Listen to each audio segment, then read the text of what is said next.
Okay, hello and welcome. I'm going to respond to a question from class thinking about the difference of population proportions that we're estimating using our difference of sample proportions.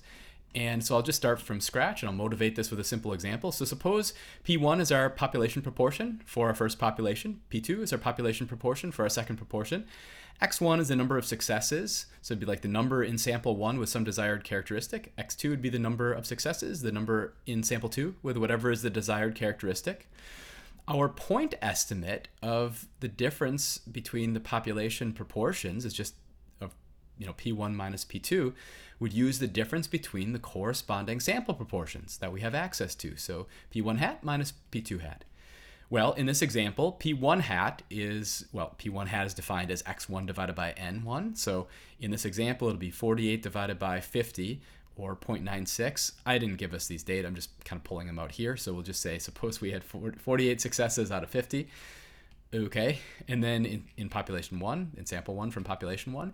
And then from population 2, sample 2, the proportion is going to be 30 successes out of 50. So it'll be the sample proportion for sample 2 is X2 divided by N2, or 30 divided by 50, or 0.6. Okay, so in a more careful example, I'd say, okay, we had 48 with a particular characteristic in sample 1, and 30 with a particular characteristic in sample 2, and the samples were of equal size, 50.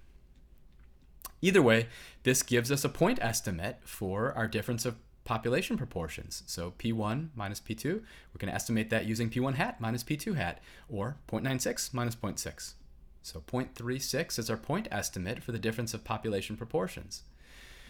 Great. Well, what we know, thinking about the validity of point estimates, well, we want to know something about this reliability. And to get a sense of how reliable that point estimate might be, we want to know something about the sampling distribution. So I say, to judge the reliability of the point estimate, we need the characteristics of its performance in repeated independent sampling from two binomial populations. That's what's going on behind the scenes here. And this gives rise to a sampling distribution of the difference of sample proportions.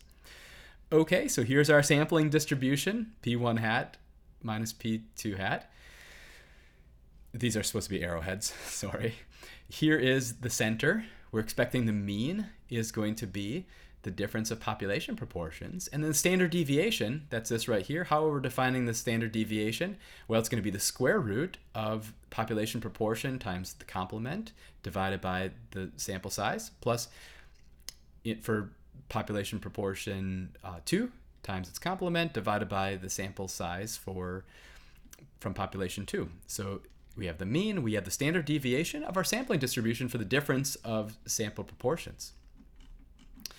This gives rise to our interesting things for our large sample hypothesis test and our confidence interval. So if we're conducting a large sample test of the hypothesis about the difference of proportions being 0 or there being no difference between the population proportion and population 1 and population 2, we're assuming that we have a large sample size, we're assuming that we have independent samples, and then this will generate a test statistic that we can place on the standard normal distribution.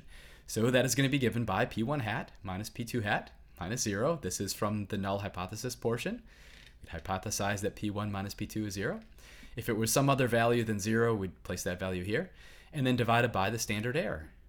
Okay, well, our standard error here is going to be the square root of P bar minus 1 minus P bar, or times square root of P bar times the quantity 1 minus P bar times the quantity 1 over N1 plus 1 over N2.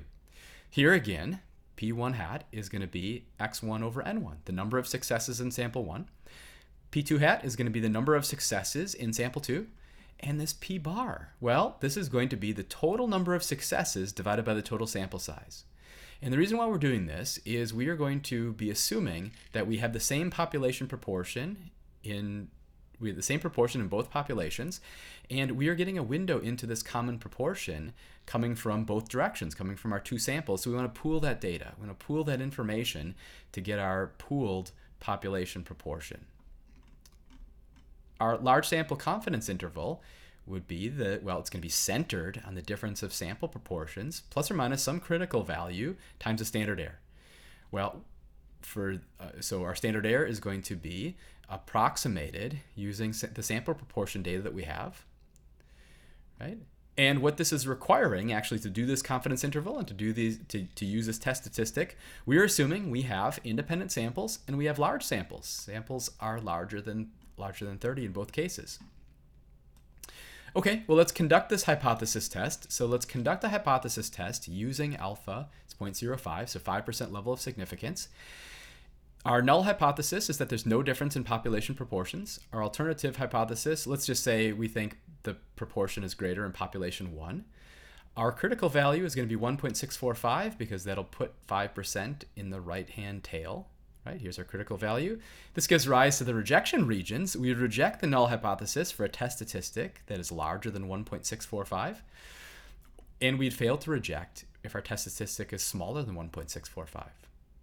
Okay, so then the data we had was N1 was 50, N2 was 50.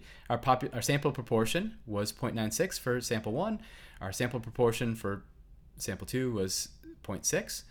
And as I had said before, since we are testing whether the two proportions are equal, the best estimate of this unknown population proportion is from pooling the information from both samples into a single estimate. So we want to pool the information from both samples into a single estimate, and that's what we're trying to do here. Okay, well, in doing so, our pooled estimate is going to be the number of successes divided by the total sample size, or 48 plus 30, over 50 plus 50, or 78 out of 100, or 0.78. And then we'll drop this information into our test statistic. So we have our difference of sample proportions, 0.96 minus 0.6, that was 0.36 from before, minus 0, that's from our null hypothesized difference, well, no difference between the population proportions. And then we'll divide by our standard error. In this case, we're estimating, right? Estimating the population, the shared common population proportion. And then we'll multiply by 1 over the sum of 1 over sample size 1 plus 1 over sample size 2. This gives us a z of 4.35, which is huge, right? That's large relative to 1.645. It's definitely in our rejection region, right? We're thinking somewhere way out here, right? So we're going to reject the null hypothesis. Suppose we wanted to use the p-value approach. If you calculated the associated p-value, so we'd find like 4.35. The p-value is the probability of getting an observation at least as extreme as the one we've got when the null hypothesis is true. So it'd be like the area even deeper into the tail. It turns out like that probability is going to be very close to 0, which is less than our significance level of 5%, which is our alpha. So we'd reject the null by our p-value approach as well. Okay. All right, so I will go ahead and conclude here. Hope you enjoyed the video. Like, subscribe. Have a good week, everyone.